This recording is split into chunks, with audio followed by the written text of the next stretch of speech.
Mieke, what happens when the president has to face an impeachment charge next year, has to face a serious vote in the House by both parties, maybe led by the Democrats by then, if they win in November, a Senate trial perhaps with his presidency hanging on it, and all this follows an exoneration by the House Intelligence Committee. How do these guys look, these people in that committee look good?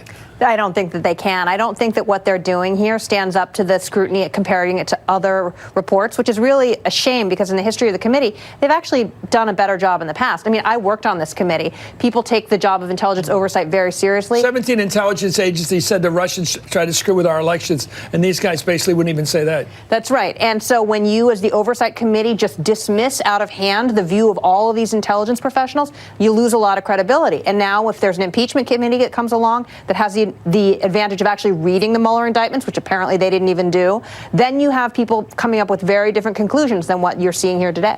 Ken, why do you think they're going after Maggie Haberman, who is a straight reporter? You know, I hate to say I'm getting so old. I knew her father. She has been a serious journalist in that family for many years. Nobody's ever questioned her partisanship or thought there was any partisanship.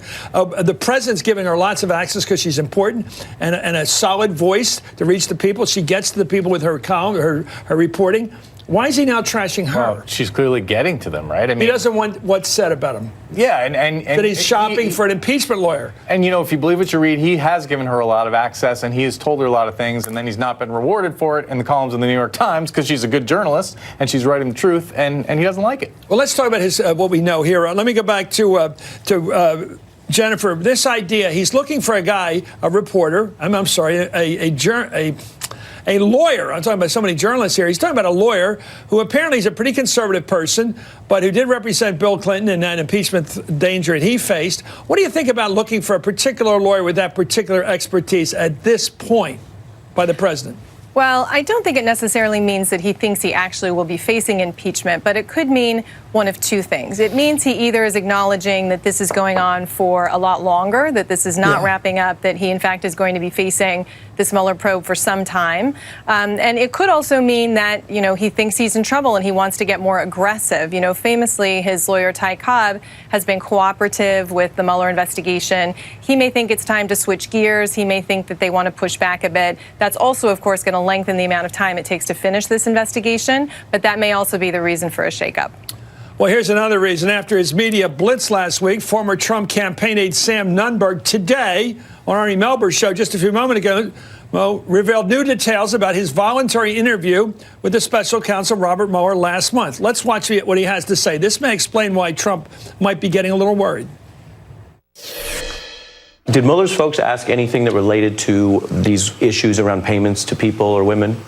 Well, look, they asked if I had ever heard anything about that, and my answer is I never have. I don't know anything about it, and I wouldn't have known anything about it. In your FBI interview with Mueller's team, they were asking about payments to women? They were asking if I knew anything about it. They were asking you if you knew anything about payments to women. But I think it's pretty obvious that they're looking into this. Well, here we go. Here we go. Ken? Back to square one, Watergate. And let's go back to Whitewater and Clinton. Yeah. What these special counsels do is they watch all the traffic going by, and they say, well, there, Paula Jones, that might lead to Monica Lewinsky. Let's go after that case for a while. And now they're looking at Stormy, whatever her name is, Stormy Daniels. And here's why prosecutors would be asking about it. That could amount to an illegal campaign contribution. If that hush money was paid to help Donald Trump's presidential campaign, it could be an illegal campaign contribution. A hush payment would be inferred to be helping him out, especially a week before an election. That was the case against Democrat John Edwards. Now, it didn't stick. He wasn't convicted in the end, but he was indicted. Yeah, a hung jury. Exactly. But also, in the Russia investigation, if Trump has something to hide about these campaign payments and this payment to hush up an affair, that's leverage if the Russians know about it that they could be using over him. We all know about it. Do they know about it? We all know. Well, you know, this is one of the allegations is that Trump, when he was in Russia for the Miss Universe competition, may have spent some time with some ladies. We know he has a pattern of liking to spend time with attractive women. The Russians, if they know that, have leverage over him to get him to do what they want. Well, Bloomberg's reporting now that Mueller might delay any potential charges in the obstruction case. Also appears to be a strategic decision to ensure that his probe continues unimpeded. Quote, Mueller may calculate that if he tries to bring charges in the obstruction part of the case, the part that may hit closest to Trump personally, witnesses may become less cooperative in other parts of the probe, or the president may move to shut it down altogether. According to Bloomberg, the obstruction obstruction case is close to completion and is focused on 3 key episodes. The firing of FBI Director James Comey, which happened, the president's role in drafting a misleading statement to explain a 2016 campaign meeting with the Russians in Trump Tower, that was in June of that year, and the president's attempt to fire the special counsel himself last June. Jennifer, your thoughts about why they might go after collusion before obstruction? Well, I think that the reporting sounds right to me that obstruction investigation is largely wrapped up, except for talking to the president and the president's son. So they can kind of put that on the back burner. Those things are going to be delayed by negotiations anyway.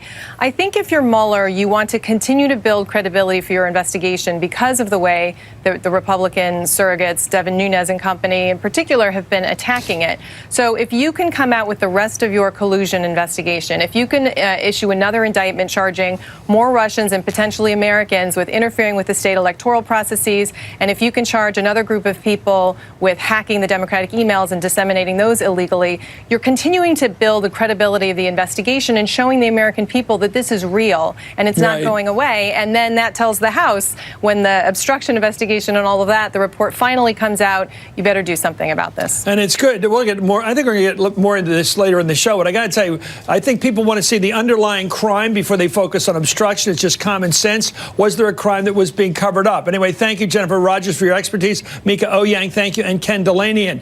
Coming up, the Pennsylvania